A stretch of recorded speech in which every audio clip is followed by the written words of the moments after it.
Hello there, welcome to CTT Loves Movies.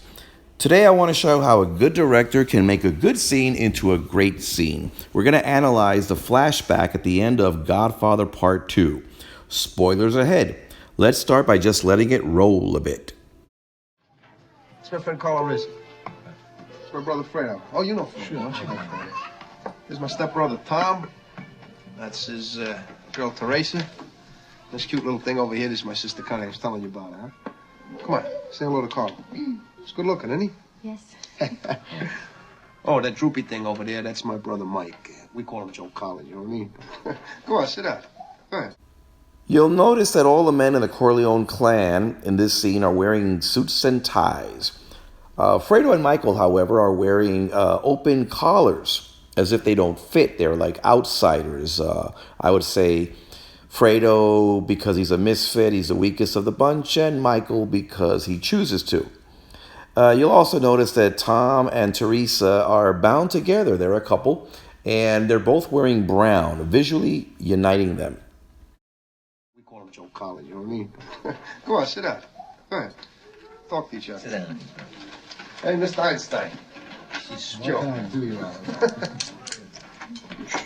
Here's the cake. Hey, Sally, get in here.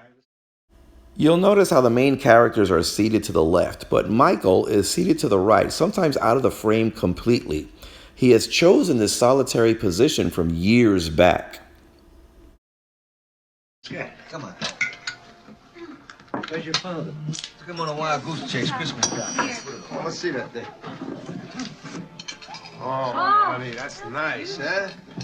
Should I put the candles on now? Yeah, go on. You help, all right, Carlo? Sure. Oh, hey, what is that, rum? Yeah. Oh, that's good. Hey. Sonny, come on, don't touch the antipasto till Pop sees it. Come on. It's not ugly. I like how the actors know when to speak and know when to be quiet. They stay in character, they interact, they show affection for each other. They reflect the happier times, even though it's December 7, 1941, Vito Corleone's birthday, but also the same day that the Japanese attacked Pearl Harbor. Ominous of things that will be coming up ahead.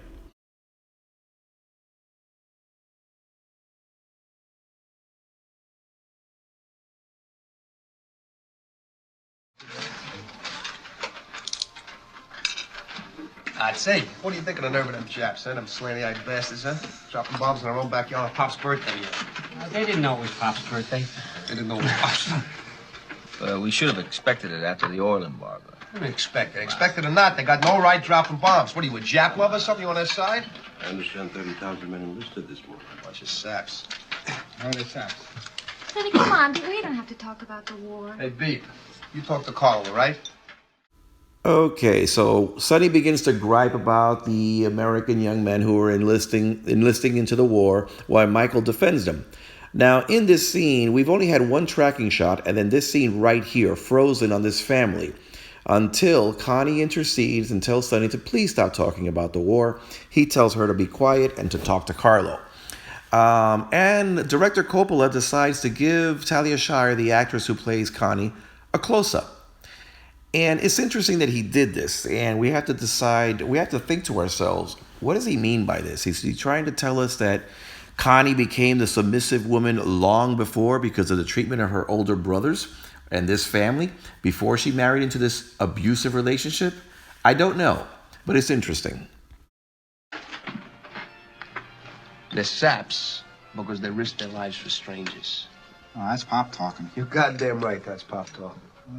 They risk their lives for their country. Your country ain't your blood, you remember that. I don't feel that way.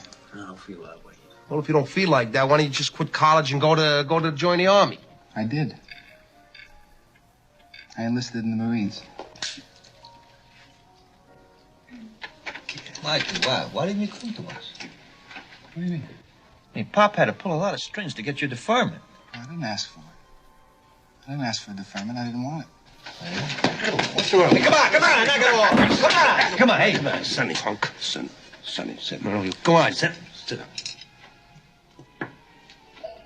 Mommy, Daddy's fighting again. Go show Carla the tree. You want to? Go ahead. Uncle Michael, Mama.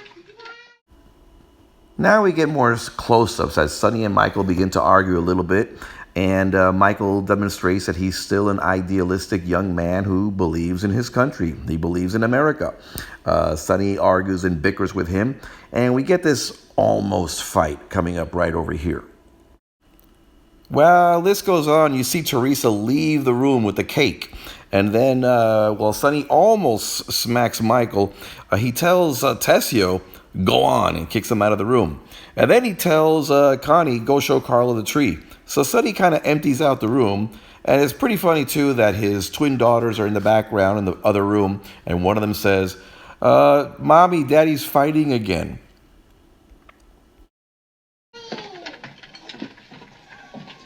Nice.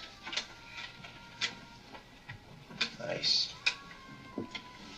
Break your father's heart on his birthday. Yeah, that's swell, Mike. Congratulations. That's right, encourage him. Go on, give me a drink. As Sonny sulks, Fredo, the weakest of the group, is the most warm-hearted, and he reaches out to Michael to shake his hand.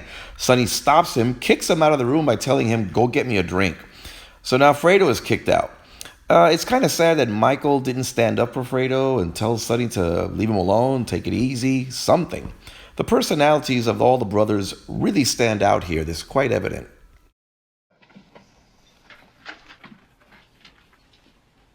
You gotta understand that your father has plans for you. Now, many times, he and I have talked about your future. Talk to my father about my future. My future.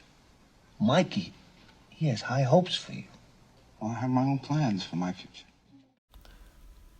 Michael glances over at Tom as if expecting or even daring him to say something, and Tom obliges. Michael's resentment of Tom seems to date back many years. He looks at him as if to say, how dare you talk to our father about my future? Tom is not a blood brother. Michael seems to accept Sonny's intrusion on his life, but not Tom's. Now, subsequent events you would think would bring Tom and Michael together, but it was quite the opposite. Michael, even those years way back then, is cold, uninviting, and arrogant. Once you go to college, you get stupid. You're really stupid. He's here. Come on. Come on. Come on. Stupid.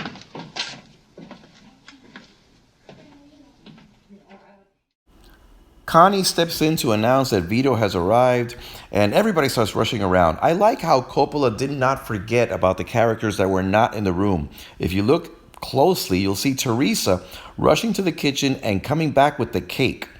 Coppola kept all the actors in mind.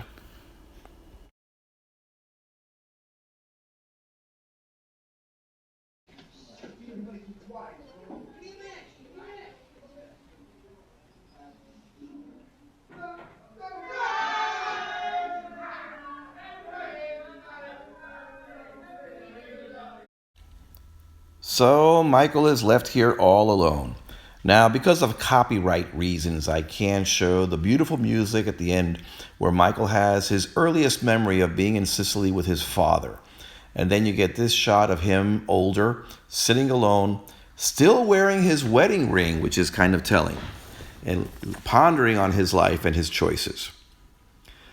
Now, for a while, when I looked at this scene here, I thought that there was a second little boy by himself on the right, and I thought that maybe Coppola was trying to tell us something, that we have a transition from Michael with his dad, family, to Michael being alone, that maybe that's what that second little boy represented.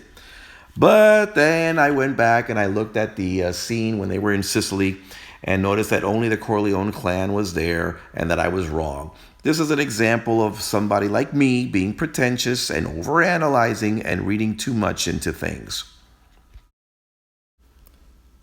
That second little boy is probably Fredo. Who knows? And of course, as I said, the film ends with Michael alone. Now, I really enjoy how director Coppola respected the audience enough to let them figure out things for themselves. And in the Godfather films, he uses a "you are there" approach. A lot of times the camera is static, and you could also hear things around you. One example is the restaurant scene where Michael does the business with Solosso and the police captain, McCluskey. You're sitting at the table, and in a lot of restaurant scenes in other movies, the director will often drown out the noise around the characters. But in The Godfather, Coppola chose to let you hear everything. You could hear the silverware around this table where the other people are eating, and it's an interesting approach. It doesn't always work. I mean, I would say that some of these scenes by themselves would appear boring. But overall, scene after scene, the Godfather films draw you in, and the sequences unfold before you. And anyway, it's an interesting approach, and I'd like to know what you think. In the meantime, send me your likes, send me your comments, suggestions, or better yet, subscribe. This is CTT Loves Movies.